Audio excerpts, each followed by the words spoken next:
الكون مليان أسرار. وعلم الفلك بحر ملوش قرار.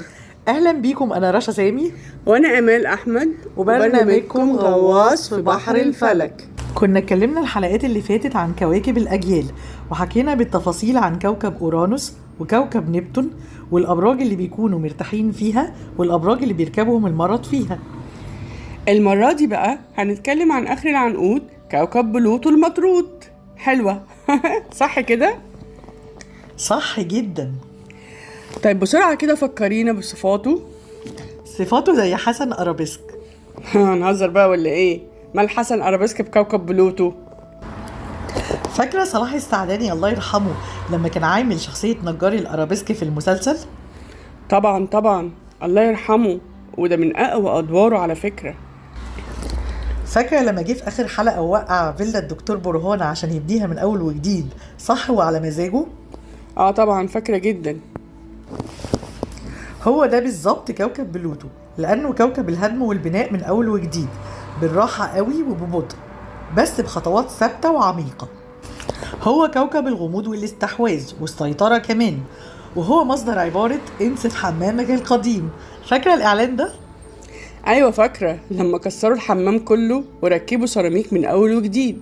واضح إنه مش كوكب سهل خالص.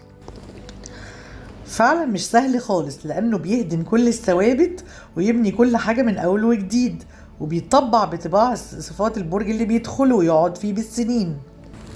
وعلى فكرة هو دلوقتي في برج الدلو وبقاله سنة، ومتطبع بطبعه لحد كبير، بس لسه تأثيراته هتبان على مدار السنين الجاية. طبعا بيته الأساسي برج العقرب.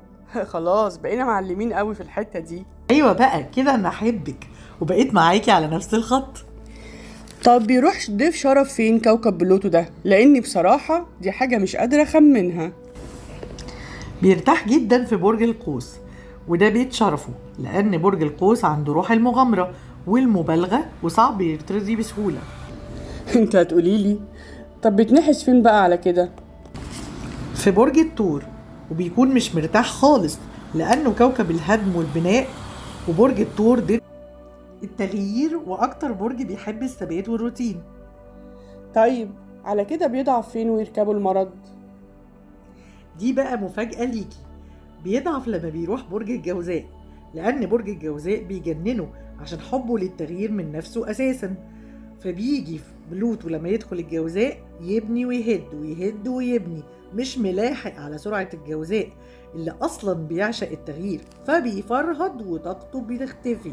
لأن الجوزاء بيعشق حريته وما يحبش حد يسيطر عليه، بلوتو كوكب السيطرة، عشان كده طاقته بتخلص في الجوزاء. كده احنا وصلنا لنهاية رحلتنا مع شخصيات الكواكب كلها وكلامنا عن كواكب الأجيال. والحلقة الجاية محضرين لكم مفاجأة من العيار التقيل، ويا رب المفاجأة دي تعجبكم. استنونا الحلقة الجاية، هتوحشونا.